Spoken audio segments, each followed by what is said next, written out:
Nabasa yung ano ko.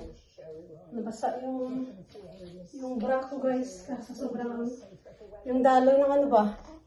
Yung daloy ng gatas. Ang dami. So ngayon, daming gatas na nalabas. So 1 week, ano guys, 1 week postpartum tayo today. Ito na 1 week tayo guys, no? Nananganak. At saka ito na yung ating baby girl. Nakikita pa yung ano dyan guys. Yung pad. Baby girl guys. Say hi guys. Hello guys. Tulog-tulog. Tulog-tulog talaga no. Kapag ganitong mga ano, mga edad ba. So painumin natin siya ng gatas. Pauwi na rin si King guys. Sinusundo na ng kanyang tatay. Inanda ko na rin yung mga fruits niya para at least mamaya pag ano niya, pagdating niya, kakain na siya ng fruits niya. Bali ano yan, strawberry, orange, at saka grapes yung nakat ko para sa kanya. Ano ito guys, ito yung breast, ano pa ito? Breast milk ko pa rin ito guys. Bali nilagay ko lang sa bote. Kasi mas marami yung nainom niya kapag nasa bote siya. Kasi nga, minsan nahirapan yung kapag marami yung gatas sa dede ko guys, nahirapan siya magsak, parang ano ba, kasi nga na flat yung nipple, so mas mainam talaga na dito siya sa bote. Pero sa gabi nagaano ako sa boobs ako nagpapadede sa gabi guys, kasi ayoko na bumangon, magpainit ng milk, kaya dito na instant na ba. Tinan niyo.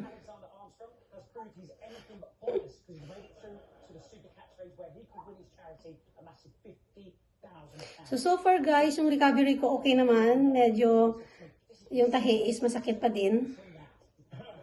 Pero, hindi lang ako masyadong nagagalaw-galaw yung mga mabibigat na mga gawain.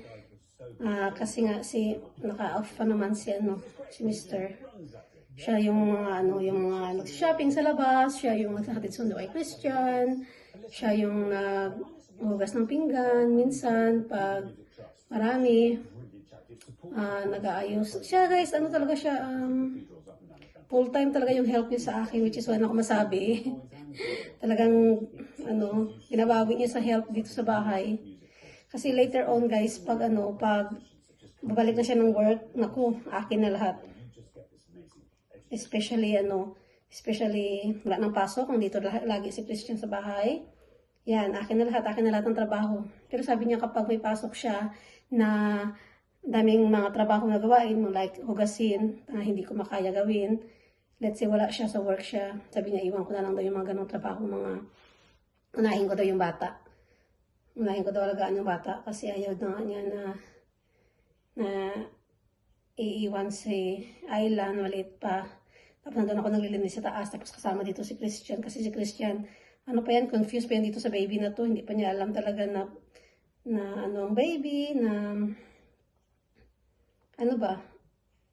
Tawag niyan, yung dapat wag hawakan ganito, na malakas, ganun kasi, si Christian naman mahilig maglaro-laro. So, sabi niya, kailangan talaga todo yung bantay din kay Christian hanggang kung nandito kami tatlo sa sala.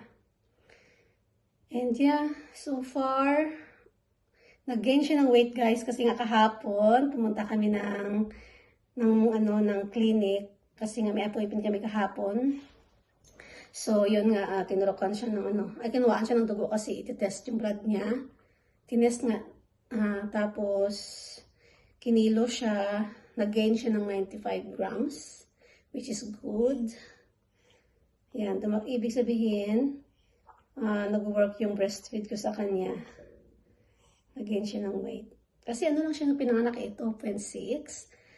Pero, nagbawas siya ng kilo after 3 days. Pero normal lang daw yun. 45 grams ata yung nabawas sa kilo niya. But after 2 days, nag-gain siya ng 95 grams. Which is good news. Tapos, meron kami appointment ulit sa midwife, sa GP.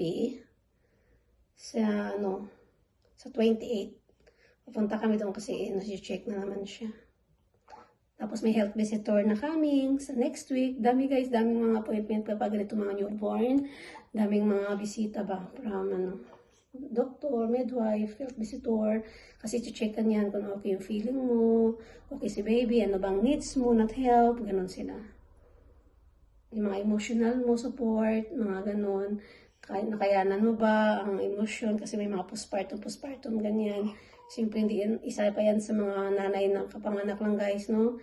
Ng mga emotional support, kailangan supportaran, ano ba, yung, basta mga ganun, may mga postpartum kasi na, may ibang nanay hindi nakayanan ng postpartum, naiiyak na lang, bigla. Tapos yun, which is good naman na bibisitahin yung baby, no? At saka yung nanay. Yeah, so wala pa muna kami bisita guys, hindi muna, sabi ni Mr. hindi muna kayo mag-accept ng bisita. Mga friend ko, sinabihan ko na mga 15 days siguro si baby or more. Kasi nga, hindi pa yung buo yung immune, hindi pa talaga, sabi ni Mr. hindi pa daw kasi yung immune system ni baby, strong ba? Baka makatch niya yung mga virus na mga galing sa labas, ganun. So, okay naman. Sinabihan ko na sila, okay naman sila, mag-antay naman.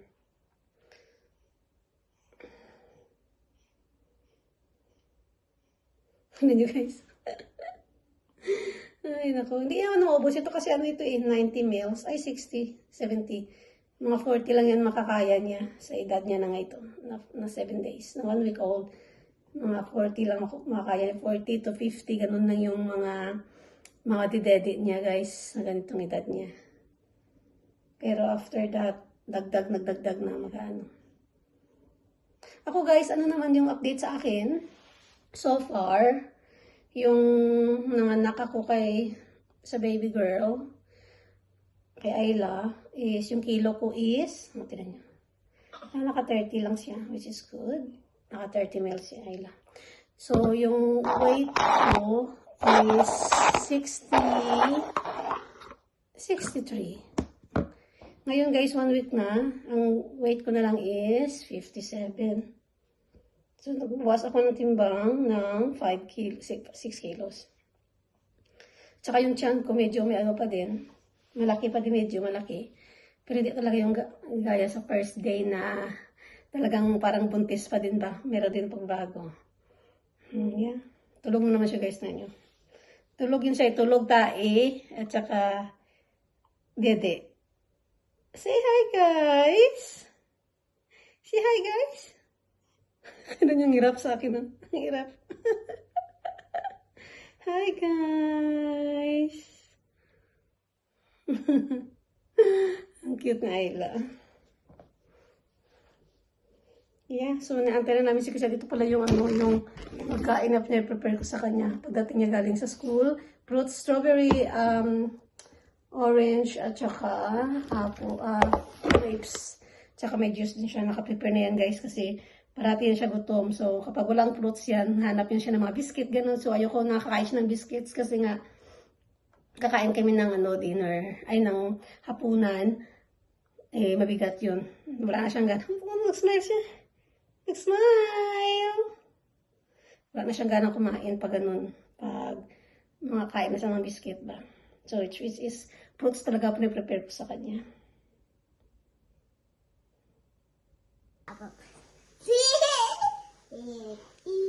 Manood ako ng vlog guys, oh. Yan ang mga chillax.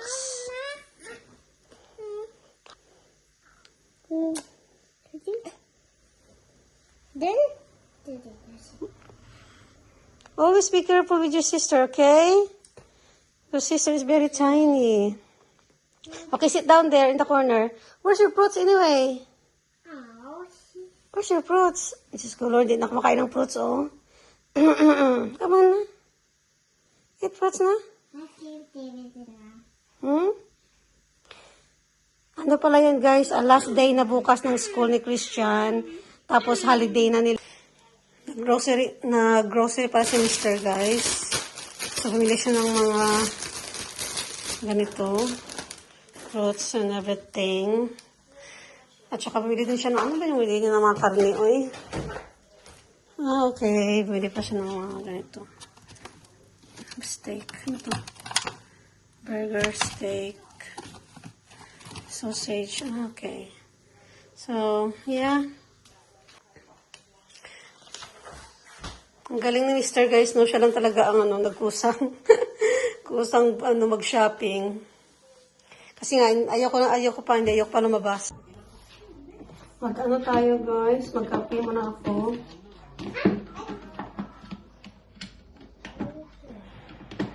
Nag-chat ako, umalis si Mr. Nag-chat ako sa kanya, sabi ko, kailan niya ako ng chocolate cake. Dahil tataba tayo nito. Hindi siya nag-reply, iwan ko lang kung nabasa niya. Baka na-check out na yun. Ay, gusto ko ng kape.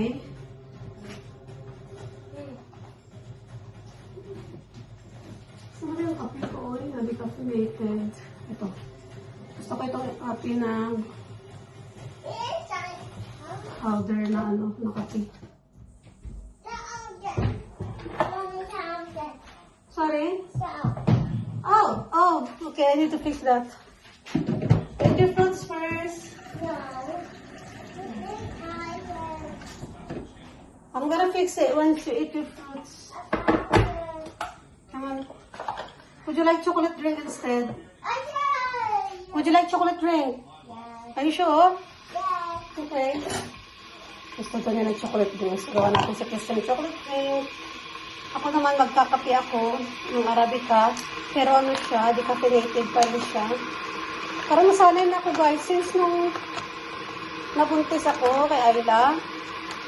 Kasi decaffeinated yung mga nainom ko na kape. Parang nasanay na ako magpuro decaffeinated na lang. Laki talaga ng boobs ko. Ang daming gatas.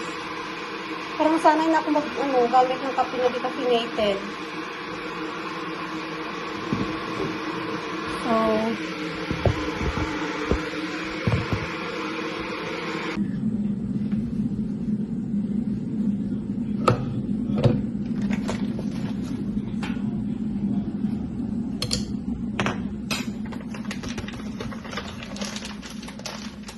ganti na lang siya, naubos na. Ito kasi yung parati kong iniinom nung buntis pa. Si Christian gusto na ng gusto daw niya ng chocolate drink. So, gagawin ko siya ng Ovaltine na lagyan ko ng gatas. Would you like chocolate drink, right? Yeah. Dito guys sa UK, may Ovaltine pa din sila. Buhay na buhay pa dito yung Ovaltine. Wala na to guys, no? Peace out na to sa Pinas, no? Yung ganito.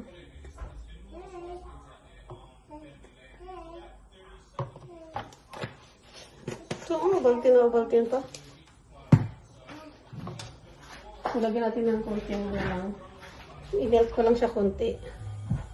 Kasi ayaw ni King ng ayaw niya ng mainit. Gusto niya malamig.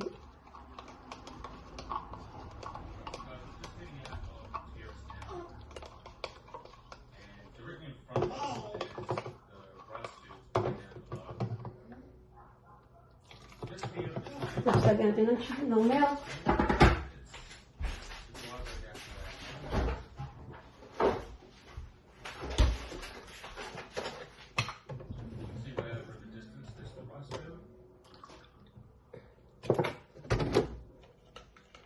Grabe na, tabunan na kayo guys. Merong hugasan dito guys, pero mamaya ako na yung hugasan. Tikman ko muna ito kung matamis. Yummy. Good. Nandito na si Mr. guys, yung send ko na message na cake, chocolate. Wala na. Hindi na nabasa kasi ito nandito na umuwi na. Hi, Ayla! Hi! I'm gonna wave to Ayla. Ayla gonna wave back. Not looking at me. Ayla, hi, baby! Hi, baby. Bye. Hi.